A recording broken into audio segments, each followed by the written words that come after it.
একটু বসেন সুন্দর করে। জি, আউযুবিল্লাহি মিনাশ শাইতানির রাজিম। বিসমিল্লাহির রহমানির রহিম। আলোকিত সমাজ উন্নয়ন সংস্থা হাতিঝিলের উদ্যোগে ৩৫ নম্বর ওয়ার্ডবাসী এবং শ্রমজীবী মানুষের মাঝে আজকের এই শীতবস্ত্র বিতরণ অনুষ্ঠানের প্রিয় ভাই সভাপতি, প্রিয় পরিচালক, উপস্থিত অতিথিবৃন্দ এবং সম্মানিত ভাইরা, আসসালামু আলাইকুম ওয়া রাহমাতুল্লাহ। আপনারা সবাই কেমন আছেন? আলহামদুলিল্লাহ, আল্লাহ শুকরিয়া, আপনাদের সাথে আমরা মিলিত হওয়ার সুযোগ পেয়েছি এবং আল্লাহ রাব্বুল আলামিনের অশেষ মেহেরবানিতে আমরা আলোকিত সমাজ উন্নয়ন সংস্থার পক্ষ থেকে ইতিমধ্যে শত শত ভাই বোনদের মাঝে আমরা শীতবস্ত্র বিতরণের যে কার্যক্রমটি আমরা অব্যাহত রাখার সুযোগ পেয়েছি, সেজন্য আল্লাহর দরবারে শুকরিয়া আদায় করছি। আলহামদুলিল্লাহ, আল্লাহর কাছে শুকরিয়া যে আল্লাহ রাব্বুল আলামিন সাত সকালে আমরা সবাই একটি মহতি কাজের সাথে সম্পৃক্ত হয়েছি। আমি বলবো যে আজকে যারা আমরা এসেছি সবাই মূলত এই মহতি কাজের অংশীদার। আল্লাহ আমাদেরকে অবশ্যই এই ভালো কাজের জন্য আল্লাহ আমাদেরকে উত্তম জাযা দেবেন ইনশাআল্লাহ। তো সম্মানিত ভাইয়েরা, ইউসুফ ভাই বলছেন মূলত আমরা যদি একটা ভালো সমাজ চাই তাহলে ভালো মানুষ লাগবে। আমরা যদি ভালো নেতৃত্ব চাই তাহলে ওই রকম নেতৃত্ব লাগবে যে নেতৃত্বের মধ্যে সততা থাকবে, ওই নেতৃত্বের মধ্যে দক্ষতা থাকবে, এই নেতৃত্বের মধ্যে দেশপ্রেম থাকবে, নেতৃত্বের মধ্যে যোগ্যতা থাকবে। আলোকিত সমাজ উন্নয়ন সংস্থা একটি আলোকিত মানুষ গড়ার জন্য কাজ করার একটি সংগঠন এবং আমরা এই দীর্ঘ সময় ধরে এই এলাকায় মূলত আলোকিত মানুষ গড়ার জন্য আমরা কাজ করে যাচ্ছি। আজকে আমাদের এই যে সমাজ জীবনে আমরা বসবাস করি, এই সমাজটা আসলে আমরা এমন একটা সমাজ সবাই চায়। যে কোনো মানুষকে যদি জিজ্ঞাসা করা হয় আপনি কী রকম সমাজ চান, তিনি বলবেন আমি এমন একটা সমাজ চাই যেখানে কোনো বৈষম্য থাকবে না, সবাই যার যার অধিকার সে যথাযথভাবে তারা পাবে। আজকে আমরা এমন একটা সমাজ চাই যে সমাজের মধ্যে সব কিছুর মধ্যে ন্যায্যতা থাকবে। আমরা এমন একটা সমাজ চাই যে সমাজটা ভাঙ্গনের বিপরীতে ঘোরার কাজে ব্যবহৃত হবে। আমরা এমন একটা রাষ্ট্র চাই, সমাজ চাই যে সমাজটা একজন অপরের জন্য কাঁদবে, একজনের সুখে সুখী হবে, দুঃখে কী হবে, দুঃখী হবে। আমরা এমন একটা সমাজ চাই যে সমাজে আসলে অভাব বলতে আসলে কিছু নাই, যার যেটা প্রয়োজন এই প্রয়োজন পূরণ না হওয়াটাই অভাব। তো প্রয়োজন যুগে যুগে এইভাবে প্রয়োজন সবারই ছিল, সবারই থাকবে, এটা এটা সবসময় চলমান একটা বিষয়। কিন্তু মানুষের 100% অভাব পূরণ হবে না, কিন্তু কিছু মৌলিক কিছু অধিকারের বিষয় আছে, যে অধিকারের বিষয়গুলো তাকে রাষ্ট্রকে দায়িত্ব নিতে হয়। মানুষের অন্ন একটা অধিকার, বাসস্থান একটা অধিকার, চিকিৎসা একটা অধিকার, শিক্ষা একটা অধিকার, বেঁচে থাকা এটা একটা অধিকার। এটাকে মূলত রাষ্ট্রকে নিতে হয়। আমরা এই রাষ্ট্রের আমরা বাসিন্দা, আমরা রাষ্ট্রকে কি ট্যাক্স বেড দেই না? আমরা কথা বলেন, কি ট্যাক্স বেড দেই? আমরা ট্যাক্স বেড রাষ্ট্রকে আমরা দিচ্ছি। বেড মানে দিচ্ছি, আপনার চা না চাইলেও বেড দিচ্ছেন। যে কোনো জিনিস যখন আমরা কিনতে যাই খাই, ওইখানে কিন্তু বেড কি আমাদের কাছ থেকে কেটে রাখা হয়। তাহলে আজকে আমরা রাষ্ট্রের এই অংশীদার, আমরা রাষ্ট্রের আমরা একটা অংশ। এজন্য এই রাষ্ট্র আমাদের দেখভাল করার দায়িত্ব কিন্তু এই রাষ্ট্রেরই। আমরা অন্যের ক্ষেত্রে আমাদের কোনো সমস্যা আছে কি না, এই সমাধানের দায়িত্বটাকে রাষ্ট্রকে নিতে হয়।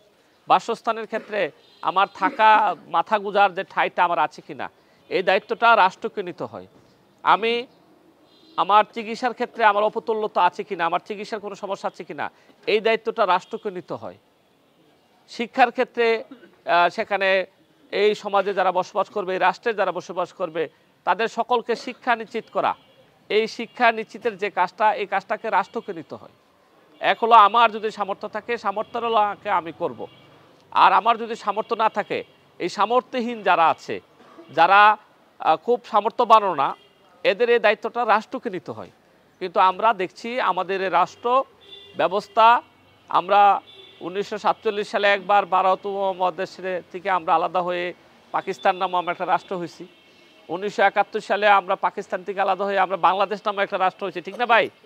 সর্বশেষ 2024 সালের 5 আগস্ট আবার নয়া বিপ্লবের মধ্য দিয়ে আমরা দ্বিতীয় একটা স্বাধীনতা আমরা পেয়েছি। এই স্বাধীনতার এই যে লড়াইগুলো ছিল, সংগ্রামগুলো ছিল, এই লড়াই সংগ্রামগুলো ছিল মূলত স্বাধিকারের প্রশ্নে। এই লড়াইগুলো ছিল মানুষের অধিকার আদায়ের জন্য। এই অধিকার আদায়টা কি?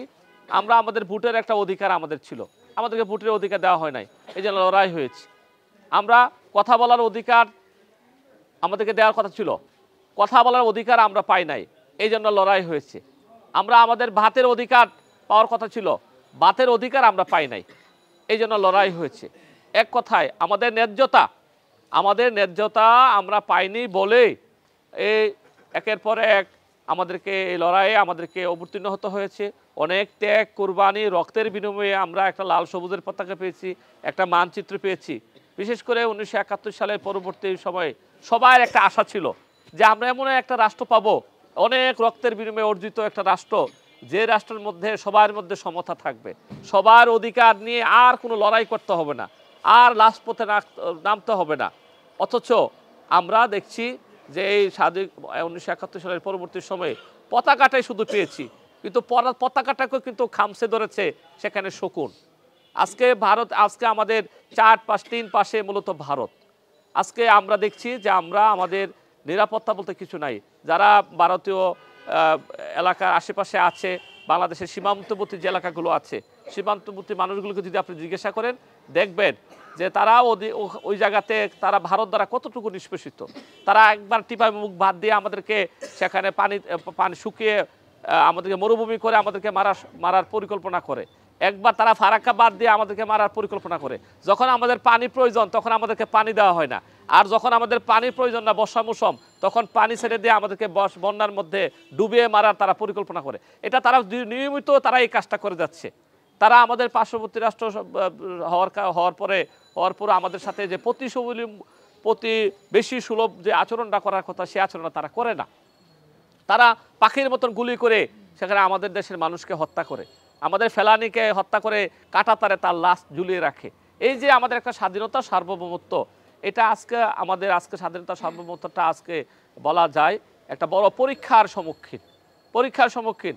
এটা আমাদের এই স্বাধীনতা তাদের কাছে আজকে বলা যায় যে তারা আমাদের স্বাধীনতাকে বিকে দেওয়ার জন্য নানান ধরনের অপতৎপরা ষড়যন্ত্র সবসময় অব্যাহত রেখেছে। সম্মানিত ভাইরা, তো এই সময় এসে দাঁড়িয়ে আমাদের মূলত যে স্পষ্ট বক্তব্য যে এই স্বাধীনতা সার্বভৌমত্ব আজকে আমরা দেখেছি যে 54টি বছর কেউ একবার পুঁজিবাদের কথা বলে আমাদের সামনে আসছে, বলছে তোমাদের স্বাধীনতা আমরা রক্ষা করে দেব, তোমাদের অধিকারগুলো আমরা পূরণ করব।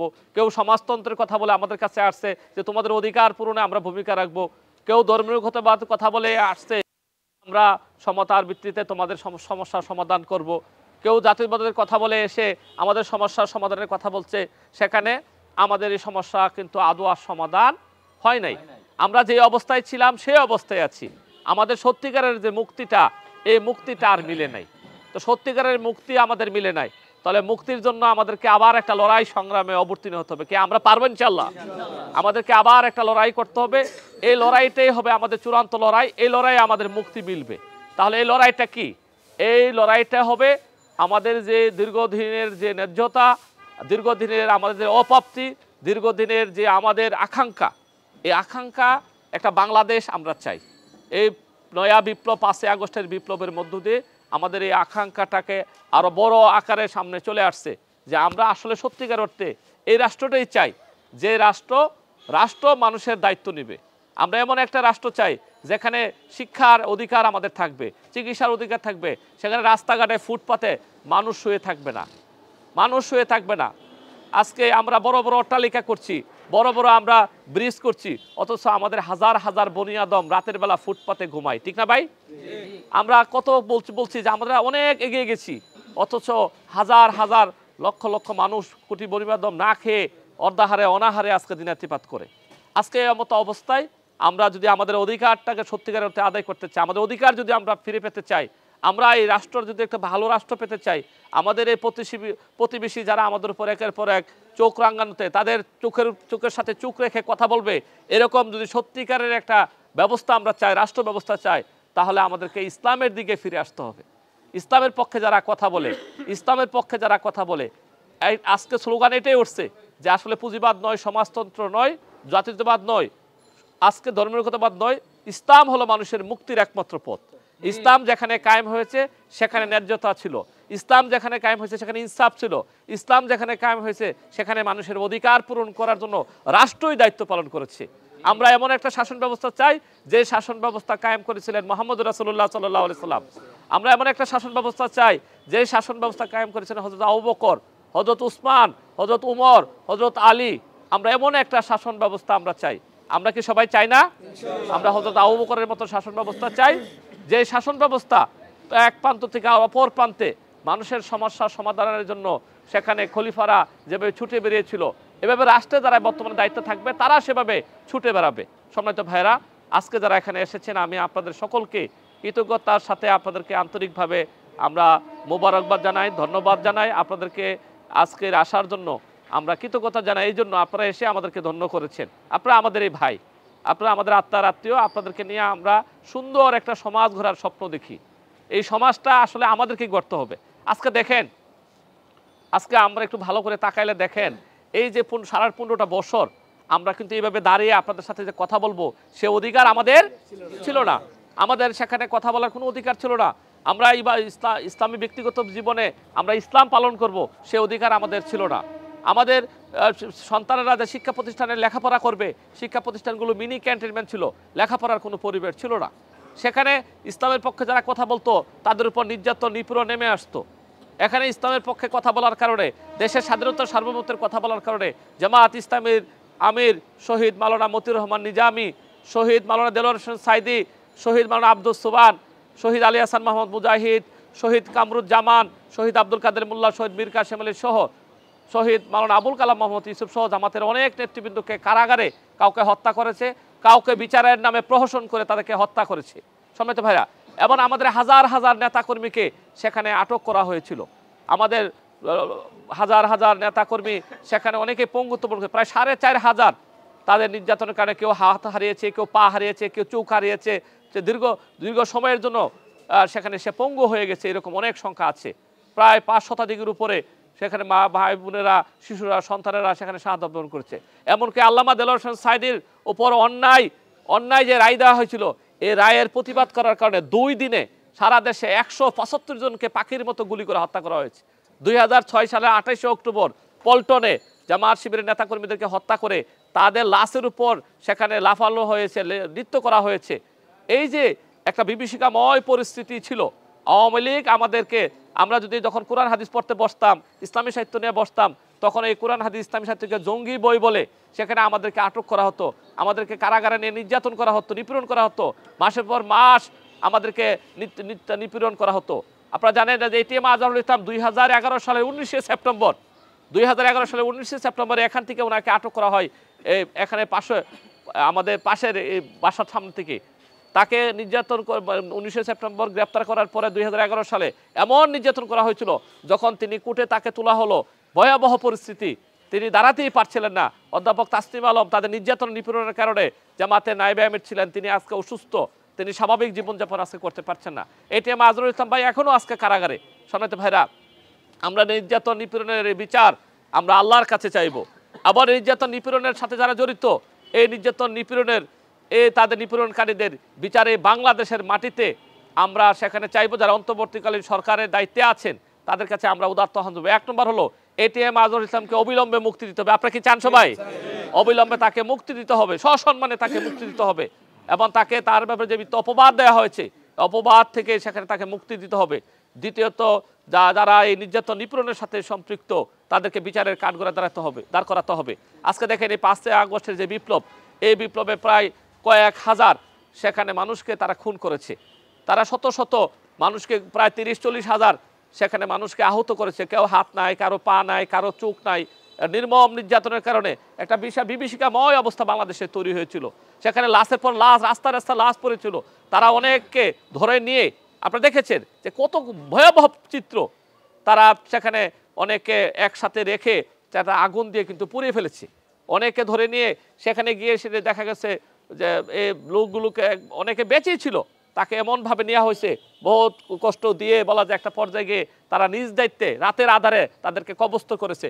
অনেক পরিবার এখনো লাশ খুঁজে পাচ্ছে না, অনেক পরিবার তার ভাই বোনকে আজকে খুঁজে পাচ্ছে না। এমত অবস্থা সত্যিকার অর্থে আমরা যদি আবার এরকম বাংলাদেশ না চাই, ভালো একটা বাংলাদেশ চাই, তাহলে আমাদেরকে সৎ নেতৃত্ব প্রতিষ্ঠা করতে হবে। জামাত ইসলামী সেই সৎ প্রতিষ্ঠার জন্য আজকে কাজ করছে। জামাত ইসলামের এই যে কার্যক্রম, এই কার্যক্রম মানুষের মুক্তির জন্য জামাতের কার্যক্রম। আমরা বিশ্বাস করি আল্লাহর আইন এবং সত্যকের শাসন যদি কায়েম হয়, তাহলে মানুষের সমস্যা আর থাকবে না। মানুষের সমস্যার সমাধানের দায়িত্ব রাষ্ট্রের পরে যাবে। আমরা বিশ্বাস করি আল্লাহর আইন সত্যকার শাসন কায়েম হলে মানুষের অধিকার মানুষ ফিরে পাবে। আল্লাহর আইন এবং সত্যকার শাসন কায়েম হলে যে মানুষের যে মৌলিক অধিকার, অন্ন, বস্ত্র, খাদ্য, বাসস্থান, চিকিৎসা, এই সমস্যার সমাধান হবে। আমরা কি সেটা চাই ইনশাল্লাহ? প্রিয় ভাইরা, আমরা সেই রাষ্ট্র ব্যবস্থা কায়েমের স্বপ্ন দেখি। সেই স্বপ্ন বাস্তবায়নে আপনাদের সকলকে আমাদের পাশে থাকার জন্য আপনাদের কাছে আমরা উদাত্ত আহ্বান জানিয়ে আজকে যারা এসেছেন আর এসে আমাদেরকে ধন্য করেছেন, এই জন্য আপনাদেরকে আন্তরিকভাবে আমরা ধন্যবাদ জানাই, মুবারকবাদ জানাই। মহান আল্লাহ আপনাদেরকে উত্তম জাযা দান করুক। আমাদের সকলকে এই রাষ্ট্রটাকে সুন্দরভাবে গড়ে তোলার জন্য, এই এলাকাটাকে গড়ে তোলার জন্য। এই এলাকায় আসলে অনেক সমস্যা, এই নানাবিধ সমস্যায় সম্মুখীন একটা এলাকা, অথচ রাজধানী একটা প্রাণকেন্দ্র, 0 পয়েন্টের কাছাকাছি জায়গায় আমরা বসবাস করি। অথচ এখানে চিকিৎসা ব্যবস্থা ভালো নয়, এখানে রাস্তাঘাটগুলো ভালো নয়, এখানে রাস্তায় সবসময় জ্যাম লেগে থাকে। মানুষের মৌলিক যে অধিকারগুলো আছে সেখানে খুব অপতুল্য, অধিকার পূরণে রাষ্ট্রের কোনো ভূমিকা নাই, লোকাল কোনো সামাজিক কোনো অবস্থা নাই। আমরা এই এলাকাটাকে খুব সুন্দরভাবে আমরা সাজানোর স্বপ্ন দেখি। এই স্বপ্ন বাস্তবায়নে আপনাদের সার্বিক সহযোগিতা প্রয়োজন, আপনাদের দোয়া প্রয়োজন। আমরা আপনাদের কাছে সেই সহযোগিতা চাই, দোয়া চাই, এবং আগামী দিনে আল্লাহর আইন এবং সত্যকে শাসন কায়েমের মধ্য দিয়ে আমরা সকল সমস্যার সমাধানে আমাদের যে উদ্যোগগুলো আছে, উদ্যোগ বাস্তবায়নে আপনাদের সার্বিক সহযোগিতা কামনা করে, আল্লাহর কাছে সহযোগিতা কামনা করে আপনাদের সকলকে অনেক অনেক ধন্যবাদ জানিয়ে আমার কথা শেষ করছি। আসসালামু আলাইকুম রহমতুল্লাহ। আমরা একটু মেহরবানি করে একটু শুধু দাঁড়াই যেতে হবে, কয়েকটা লাইন করেন, 4-5টা লাইন করেন। নাম এন্ট্রি করেন নাই, তারা একটু এদিকে আসেন।